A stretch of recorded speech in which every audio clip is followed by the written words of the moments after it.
Hello guys, தொழில் ஆரம்பிக்கிறதுனாலே நம்ம எல்லாருக்குள்ளேயுமே வரக்கூடிய முதல் உணர்வு என்னன்னா பயம்தான். நான் ஆரம்பிச்சா அது சரியா ஓடுமான்னு தெரியலையே, ஏற்கனவே பல பேர் ஃபெயில் ஆயிருக்காங்க, ஸோ நம்மளும் ஆயிடுவோமோ, ஏற்கனவே நிறைய பேர் பிசினஸ் ஸ்டார்ட் பண்ணியிருக்காங்க, அவங்க கூட நம்ம எப்படி போட்டி போட முடியும், இந்த மாதிரி நிறைய கேள்விகள் நமக்குள்ள கண்டிப்பா இருக்கும். அதே நேரத்துல சில பேர் பிசினஸ பெரிய ட்ரீமுக்காக ஸ்டார்ட் பண்றாங்க, ஆனா அந்த ட்ரீமை சில மாசத்திலேயே கைவிட்டுறாங்க. இதுக்கான காரணம் பெருசா ஒண்ணுமே இருக்காது, ஒரு சில சின்ன ஐடியாஸையும் ஒரு சில சின்ன ஸ்ட்ராட்டஜிஸையும் அவங்க ஃபாலோ பண்ணாம இருந்திருப்பாங்க. இதனாலேயே பெரிய அளவுல கொண்டு போகக்கூடிய அந்த பிசினஸ ஸ்டார்டிங்லேயே கைவிட்டிருப்பாங்க. ஸோ இதுக்காகத்தான் இந்த வீடியோல உங்களோட பிசினஸை சஸ்டைனபிளா ஸ்டெடியா வளர்க்கறதுக்கான 7 ரகசியமான டிப்ஸை தான் பார்க்க போறோம். நீங்க ஒரு ஸ்டார்ட் அப் ஃபவுண்டரா இருக்கலாம், இல்ல ஹோம் பேஸ்டா பிசினஸ் பண்றவங்களா இருக்கலாம், இல்ல நீங்க பார்ட் டைமா ஆன்லைன்ல ஏதாவது ஜாப் பண்ணிக்கிட்டு இருக்கலாம். இந்த மாதிரி எதுவா இருந்தாலும் சரி, இந்த வீடியோ நீங்க பார்த்து முடிக்கும் போது உங்களுக்கான ஒரு கிளியரான டைரக்ஷனுங்கிறது நிச்சயமா கிடைக்கும். சின்ன சின்ன தப்புகளை தவிர்த்து பெரிய அளவுல முன்னோக்கி போறதுக்கான 7 அடிப்படையான விஷயங்களை தான் இன்னைக்கு இந்த வீடியோல நீங்க பார்க்க போறீங்க. கடைசியா ஒரு முக்கியமான விஷயத்தையுமே ஷேர் பண்ண போறேன். அதை ட்ரை பண்ணீங்கன்னா நிச்சயமா உங்களோட growthங்கிறது பல மடங்கு அதிகரிக்கும். ஸோ இப்போதான் நீங்க நம்ம சேனலுக்கு புதுசா வந்திருக்கீங்க அப்படின்னா இந்த வீடியோக்கு லைக் பண்ணிட்டு நம்ம சேனலை சப்ஸ்கிரைப் பண்ணிட்டு பக்கத்துல உள்ள பெல் ஐக்கானை கிளிக் பண்ணிக்கோங்க. வாங்க ஸ்ட்ரெயிட்டா வீடியோக்குள்ள போலாம். ஒரு சொந்த தொழில் தொடங்கணும் அப்படிங்கிறது நம்ம எல்லாருக்குமே சின்ன வயசுல இருந்தே ஒரு கனவா இருக்கும். ஒரு நாள் நம்மளும் ஒரு பாஸ் ஆகும், நமக்குன்னு ஒரு பிராண்ட் இருக்கும், எல்லாருமே நம்மளை பத்தி பேசணும், எல்லாரோட வீட்லயுமே நம்மளோட ப்ராடக்ட் இருக்கணும் அப்படிங்கிறது ஒவ்வொரு பிசினஸ் மேனோட கனவு. ஆனா உண்மை என்னன்னா, தொழில் ஆரம்பிக்கிறது ரொம்ப ரொம்ப ஈஸி, ஆனா அதை கொஞ்சம் கொஞ்சமா வளர்த்து சஸ்டைனபிளா நிக்கிறது தான் ரியலான சேலஞ்சு. நம்ம வாழ்க்கையில எதுவுமே மேஜிக்கா நடந்துடாது. ஆனா சில பேர் பாத்தீங்கன்னா நேத்து ஆரம்பிச்ச மாதிரி இருக்கும், இன்னைக்கு வேற லெவல்ல வளர்ந்துருப்பாங்க.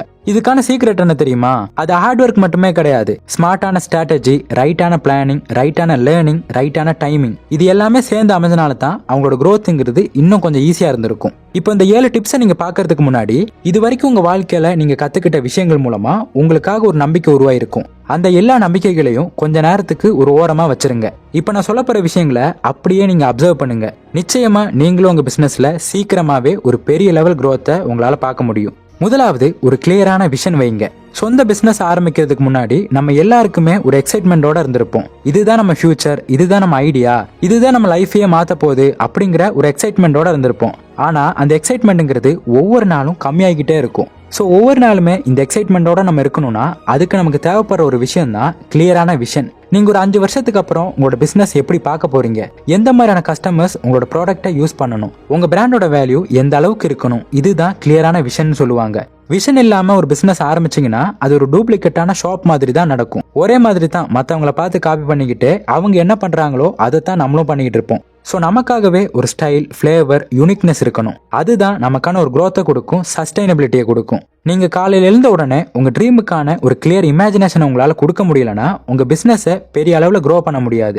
விஷன்ங்கிறது ஜஸ்ட் மணி மேக் பண்றதுல மட்டும் இல்ல, மற்றவங்க லைஃப்ல ஒரு இம்பாக்டை கொடுக்கணும். லைஃப் ஸ்டைல், கஸ்டமர் எக்ஸ்பீரியன்ஸ், இது எல்லாமே சேர்ந்து தான் இருக்கணும். ஒரு நல்ல விஷன் இருக்கும்போது அது ஒவ்வொரு ஸ்டெப்பை நம்ம ரீச் பண்ணும்போது அது மீனிங்ஃபுல்லா இருக்கும். ஃபெயிலியர் வந்தாலுமே நம்ம ட்ரிஃப்ட் ஆகாம டைரக்ஷனுக்கு திரும்புறதுக்கு ஈஸியா இருக்கும். ஃபார் எக்ஸாம்பிள், ஒரு நல்ல மேப் இல்லாம நீங்க ரோட்ல ட்ரிப் போனீங்கன்னா அது எப்படி இருக்கும்னு நினைச்சு பாருங்க.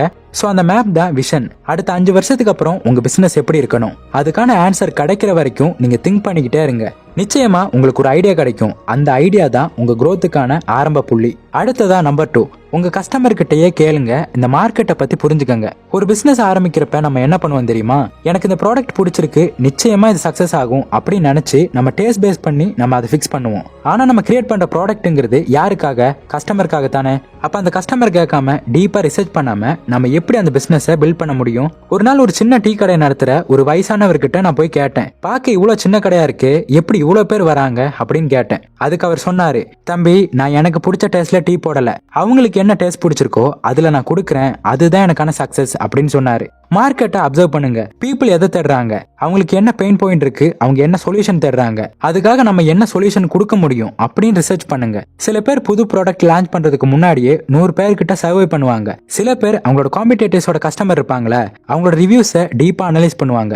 இதுதான் உண்மையிலேயே மார்க்கெட்டுக்கான அண்டர்ஸ்டாண்டிங். நம்ம ஐடியா நல்லதா இல்லையாங்கிறத நம்ம மனசு சொல்லணும்னு இல்ல, கஸ்டமர் சொல்லணும். சோ உங்க கஸ்டமர் யாரு, அவங்க எதிர்பார்ப்பு என்ன, இதை மட்டும் நீங்க டெய்லி கேட்க ஆரம்பிச்சீங்கன்னா மார்க்கெட்டை நீங்க ஃபீல் பண்ண மாட்டீங்க, நீங்களே நீங்களே மார்க்கெட் ஆயிருவீங்க. அடுத்து நம்பர் 3, பிசினஸை புரிஞ்சுக்கங்க. தொழில் வெற்றி பெறணும்னா கிரியேட்டிவிட்டியும் ஒரு விஷயம் தான். ஆனா அந்த கிரியேட்டிவிட்டியை கொஞ்சம் கொஞ்சமா சக்சஸ் பக்கம் கொண்டு போறது என்ன தெரியுமா? Numbers. Revenue, profit, loss, cost, margin, ROI. இது எல்லாமே பாத்தீங்கன்னா ஒரு பிசினஸுக்கு பல்ஸ் மாதிரி. நம்ம பாடியில ஹார்ட் பீட் எப்படி மானிட்டர் பண்ணுவோம், அதே மாதிரி தான் பிசினஸ்ல நம்பர்ஸை மானிட்டர் பண்ணணும். அதுதான் பிசினஸ் நம்ம கையில இருக்குதா இல்லையா அப்படிங்கிறதுக்கான உண்மையான கணக்கு காமிக்கும். பொதுவாகவே ஸ்மால் பிசினஸ் ஓனர்ஸ் என்ன பண்ணுவாங்கன்னா, சந்தையில என்ன நல்லா போகுதோ அதை ஒவ்வொரு நாளுமே நல்லா செல் பண்ணுவாங்க. ஆனா ஒவ்வொரு நாளும் அதுக்கான சரியான கணக்குங்கிறத பார்க்கவே மாட்டாங்க. ப்ராஃபிட்டா இருக்கா இல்லையா, லாஸ் எதுல இருந்து வருது அப்படின்னு தெரியாம அவங்க பாட்டுக்கு வேலை பார்த்துக்கிட்டே இருப்பாங்க. உங்க ப்ராடக்ட்டுக்கு எவ்வளவு செலவா இருக்கு, எவ்வளவு மார்ஜின் இருக்கு, டெய்லி சேல்ஸ் எவ்வளவு போகுது, மந்த்லி பிரேக் ஈவன் எப்படி அடையறீங்க, இது எல்லாத்துக்குமே ஒரு அக்கௌண்ட்ஸை நீங்க மெயின்டைன் பண்ணணும். ஒரு சின்ன பிசினஸ்னால ஒருத்தர் தான் இந்த எல்லா டிபார்ட்மெண்ட்டையும் பார்க்க வேண்டியிருக்கும். நீங்க ஒரு சேல்ஸ் பண்ணீங்கன்னா எவ்வளவு ரூபாய் உங்க கையில இருக்கு அப்படிங்கறத பார்க்கணும். நீங்க ஒரு பெரிய பிசினஸ் மேன் ஆகி 4 பேருக்கு சம்பளம் கொடுக்கணும் அப்படின்னா நீங்க ஒரு அக்கௌண்டன்ட் ஆக வேண்டியது ரொம்ப கட்டாயம். அதனால ஒவ்வொரு நாளும் இல்லைன்னா வாரம் வாரம் ஒரு நோட் புக் எடுத்து என்ன செலவானுச்சு, என்ன வந்துச்சு, எப்படியெல்லாம் நம்மளோட செலவை கம்மி பண்ணலாம் அப்படிங்கிற ஒரு ஸ்மார்ட்டான சிஸ்டத்தை நீங்க உருவாக்கணும். இதை நீங்க பண்ணீங்கனாலே போதும், உங்க பிசினஸை அடுத்த கட்டத்துக்கு ஈஸியாவே கொண்டு போயிட முடியும். அடுத்து நம்பர் 4, பிராண்டிங். ஒரு ப்ராடக்ட்டுக்கு மார்க்கெட்ல கிரௌட் வந்ததும் நம்ம ஏற்கனவே சந்தோஷப்படுறோம். ஆனா நம்ம ப்ராடக்ட்டை மறக்காம திரும்ப திரும்ப வாங்கணும்னா அதுக்கான சீக்ரெட் தான் பிராண்டிங். பிராண்டிங்னா லோகோ, கலர், டிசைன் இது மட்டும் இல்ல.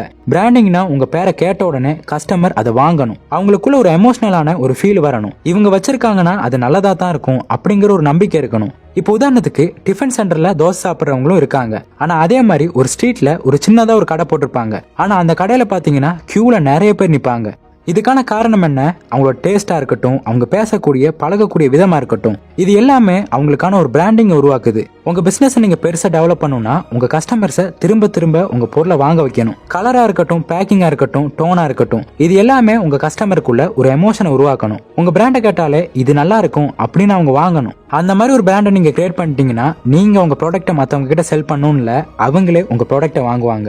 அடுத்து நம்பர் 5, டீம் இல்லாம உங்க ட்ரீமை முடிக்க முடியாது. தொழில் ஆரம்பிக்கும் போது நம்ம ஒருத்தரா இருந்தா பரவாயில்ல, ஆனா வளர வளர நமக்காக ஒரு டீம்ங்கிறது கண்டிப்பா இருக்கணும். நீங்களே பார்த்திருப்பீங்க, ஒரு பெரிய பிசினஸுக்கு முன்னாடி ஒருத்தரோட பேர் தான் இருக்கும், ஆனா அந்த பேருக்கு பின்னாடி 100 பேரோட உழைப்பு இருக்கும். ஒருத்தர் டீமை இனோவேட் பண்ணுவாங்க, ஒருத்தர் செல் பண்ணுவாங்க, ஒருத்தர் பேக்கேஜ் பண்ணுவாங்க, யாரோ ஒருத்தர் கஸ்டமரை ஹேண்டில் பண்ணுவாங்க. இந்த மாதிரி ஒவ்வொருத்தருமே அந்த பேருக்கு பின்னாடி உழைச்சுக்கிட்டு இருப்பாங்க.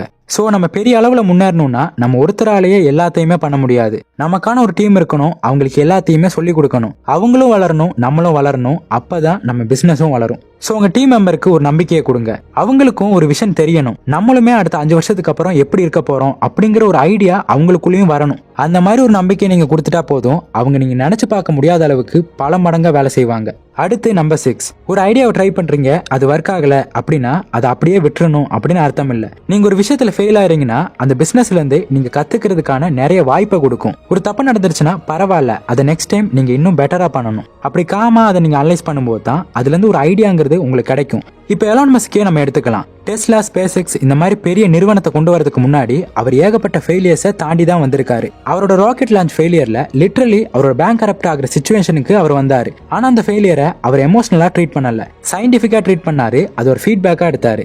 இன்னைக்கு உலகத்திலேயே மிகப்பெரிய பணக்காரனா இருக்காரு. சோ கஸ்டமர் கிட்ட இருந்து ஒரு கம்ப்ளைண்ட் வந்தா அதை ஹர்ட் ஆகாம அது ஒரு வேலிடான பாயிண்டா பார்க்கணும். அப்படி காமா அதை அனலைஸ் பண்ணி அதை இம்ப்ரூவ் பண்ணீங்கன்னா அதுவே உங்களுக்கு ஒரு சரியான டைரக்ஷனை காட்டும். சோ ஃபெயிலியர்ஸை நம்மளால அவாய்ட் பண்ணவே முடியாது. அப்படி அவாய்ட் பண்ண ட்ரை பண்ணீங்கன்னா உங்க growth-ஐயே நீங்க அவாய்ட் பண்றீங்கன்னு அர்த்தம். அதனால ஃபெயிலியர்ஸை நீங்க வரவேற்கணும். அது எந்த அளவுக்கு உங்களுக்கு அதிகமா வருதோ அந்த அளவுக்கு உங்க growth-ங்கிறது அதிகமாகிக்கிட்டே இருக்கும். கடைசியா நம்பர் 7, பேஷன்ஸ், அதாவது பொறுமை. யாரும் ஒரு நாள்ல மகாபாரதத்தை எழுதல.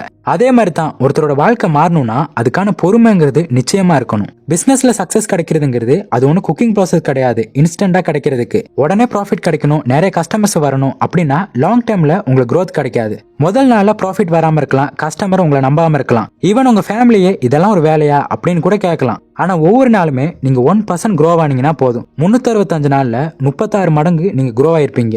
சோ நம்ம பேஷன்ஸ், கன்சிஸ்டன்சி, விஷன் இதெல்லாம் சேரும்போது தான் நம்ம வெற்றிக்கான பவருங்கிறது நம்ம கையில உருவாகும். ஒரு நாள்ல ரிசல்ட் வரலன்னு நம்ம ஸ்ட்ராட்டஜியை மாத்திரக்கூடாது. நம்பிக்கையோட இருக்கணும், நம்ம சிஸ்டத்தை கெட்டியா பிடிச்சிருக்கணும். ஒவ்வொரு நாளுமே நம்மள நாமளே மோட்டிவேட் பண்ணணும். சின்ன சின்ன வெற்றியுமே செலிப்ரேட் பண்ணுங்க, அப்ரிசியேஷன் கொடுங்க.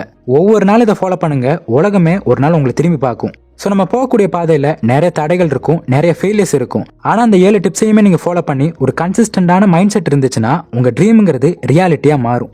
நீங்க போகக்கூடிய பாதையில என்ன வந்தாலுமே பரவாயில்ல, அதை கடந்து போங்க. அந்த பாதையை உங்களுக்கு ஏத்த மாதிரி உருவாக்குங்க. நிச்சயமா நீங்க நினைச்ச மாதிரியே உங்க ட்ரீம்ங்கிறது ரியாலிட்டியா மாறும். ஸோ இந்த வீடியோ உங்களுக்கு யூஸ்ஃபுல்லா இருந்திருக்கும் நம்புறேன். அப்படி யூஸ்ஃபுல்லா இருந்தா இந்த வீடியோக்கு லைக் பண்ணுங்க, உங்க ஃப்ரெண்ட்ஸ் அண்ட் ஃபேமிலி மெம்பர்ஸுக்கு ஷேர் பண்ணுங்க.